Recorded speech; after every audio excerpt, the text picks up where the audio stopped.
So I know when we think about Vegas, our minds, I don't know about you, but my mind goes to like drunken bachelorette parties, male strippers, alcohol, gambling, you know? But for a very long time, Vegas was like this weird, empty little town in the desert.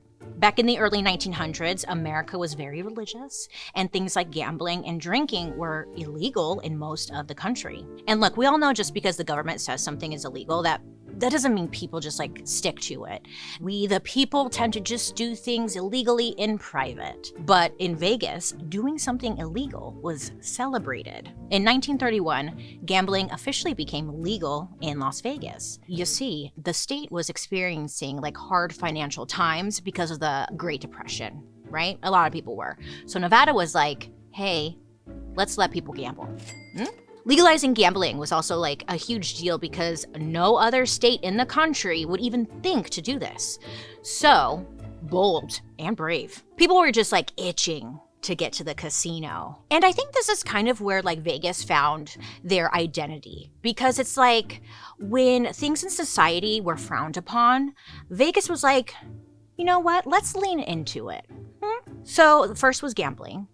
And then next was like divorce, for example. So if you needed a divorce at this time, first of all, it was expensive and honestly nearly impossible in most places. But in Vegas, they were like, you know what? We're gonna look the other way. You could do whatever you want here. Divorce was totally normal. And the wait time to get one was around like 6 weeks, which was a lot shorter than other places in the country. So people were like, fuck yeah, I can get rid of this guy.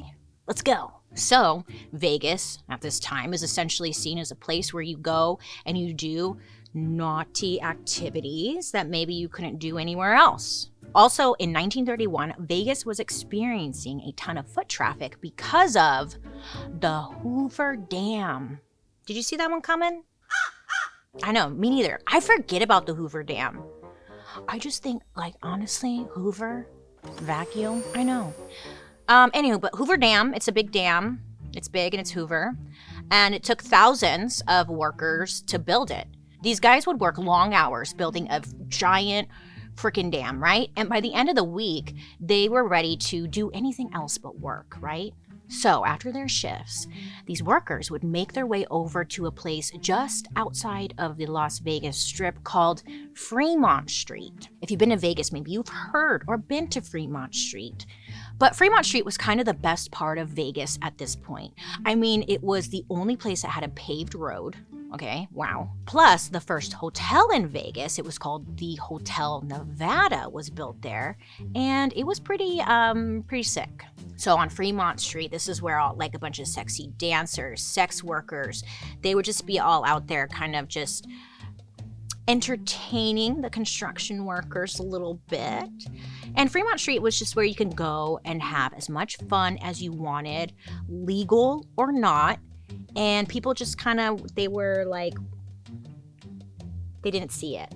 You know what I'm saying? So the workers would spend their free time with like maybe a lady of the night, eat a big fat steak at like the casino. They could gamble, drink whiskey, get a divorce, and then pass out. Like it just sounded like a blast. Well, then in 1936, the Hoover Dam was finished. And this is what really gave Vegas its signature aesthetic. I guess the dam pumped cheap hydroelectricity, aka water-powered electricity, right into Vegas. So on Fremont Street, they installed a bunch of these huge flashing neon signs all over town, and it really like brought in more people. Tourists from all over the place wanted to see these Vegas lights. It was like this shining lighthouse in the middle of the desert, just calling people to come party. Come party. Come on, Barbie, let's go party. Honestly, neon signs are really cool. I tried to take a neon sign class to learn how to like make neon signs, but I decided that wasn't my passion in life. Anyways, but they're cool, right? And everyone wanted to see them. And like this, to a lot of people, was like the height of technology. Neon lights. Holy shit, people are like, what? I didn't know light could be blue. It was just like mind-blowing. At this time, I mean, people were still slowly getting access to electricity in their homes. I mean, their grandparents grew up using candles for lights, and now they could see, like, lights on the street. I mean, come on, this is the future. So Fremont Street became so covered in neon lights that it earned a new nickname, the Glitter Gulch. What's a gulch? Yeah, that's what I call my pussy, the Glitter Gulch. You want some of the Glitter Gulch? Yeah. I'm just kidding. Okay. But the Glitter Gulch had signs that advertised restaurants, casinos, and even department stores. And this plan to bring in more tourists with the neon lights really seemed to be working. I mean, Vegas at this point is kind of doing everything right. People from all over the country were coming to Fremont Street to experience booze, titties, lights, gambling, America, you know? So now there was all this money flowing in Vegas, which naturally means that people are taking notice. I mean, cash is just flowing at these casinos faster than the country has ever seen before. And anytime that much money is flowing, it's gonna attract some dark characters with even darker connections.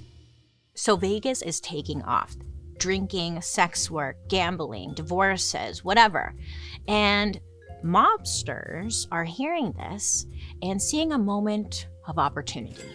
It's a huge moment of opportunity for them. By the early 1940s, there was already some mob presence in Vegas. I mean, they usually worked out of hotels, but it wasn't something that dominated society. But all that changed with the arrival of a man named Benjamin Siegel, but he went by the name Bugsy. Now, Bugsy, I guess, was known for stealing cars, bootlegging liquor, and being involved in gambling schemes in big cities like Philadelphia and New York. So he goes to Vegas and decides that he's gonna mainly focus on like the big money makers there, which are the casinos. Meyer Lansky, another notorious mobster, gave Bugsy the job of overseeing the construction of a new hotel on the Strip. They were going to call this hotel the Flamingo. Because when you think of like the desert, you think of flamingos. Yeah, right? No? Okay. I know. I was like, why'd they name it the Flamingo? So there was a rumor going around that the hotel was named the Flamingo after Bugsy's girlfriend, because Bugsy's girlfriend had like long legs and she was known to get flushed after she drank alcohol. I guess like a flamingo, they must get flushed when they drink alcohol. I don't know. That's just like the rumor. I could see that though.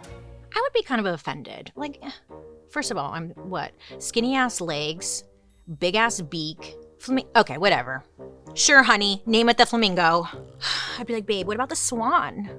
Yeah? Swan, babe? Don't you want to name it the Swan because I look like a swan, babe?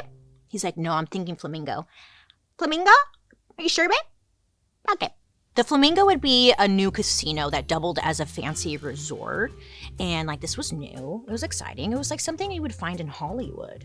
And, you know, they were like, hey, let's like try to redefine this high-end hotel experience, which is a pretty cool thought. Now, even though Bugsy was the golden boy when it came to other mob-related projects, construction at the Flamingo was a disaster. I guess construction was supposed to cost like $1 million at the time, but it ended up taking way longer than expected, and in the end, I think it cost like $6 million to make. So Bugsy had no experience with hotels, therefore, this doesn't end well, because just a few months after the Flamingo's splashy opening, it closed.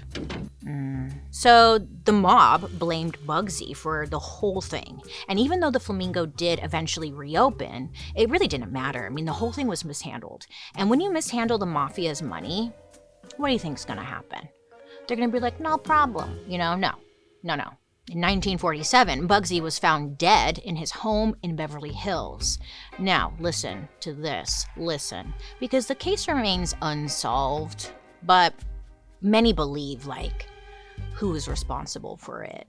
Okay, so Bugsy gone, dead. And the Flamingo was under new mob management, and it actually became a huge moneymaker. They were getting a cut of all the money coming into the casino by skimming from the top.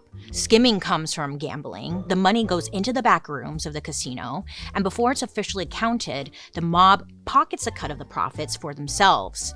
I mean, no one was stopping them, so why not, you know? After the Flamingo, almost every hotel and casino in Las Vegas in some way became associated with organized crime. Because casinos were bringing in so much money, more mobsters backed more casinos. As casinos were taking off, so did the amount of tourists. And by 1950, 1 million people came to Las Vegas. Only 10 years later, in 1960, that number increased to 10 million. People are happier than ever to head to a city that lets you indulge in some adult activities without any judgment too, you know?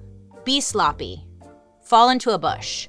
No one will know when you go back home. Also, the country had just been through World War II.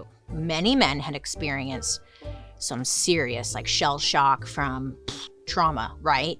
And they were having a hard time adjusting to society. So naturally, they went to Vegas to escape everything, right? Numb it all out. And the women, women can't be forgotten in all this either, because while their men were at war, many women joined the workforce for the first time.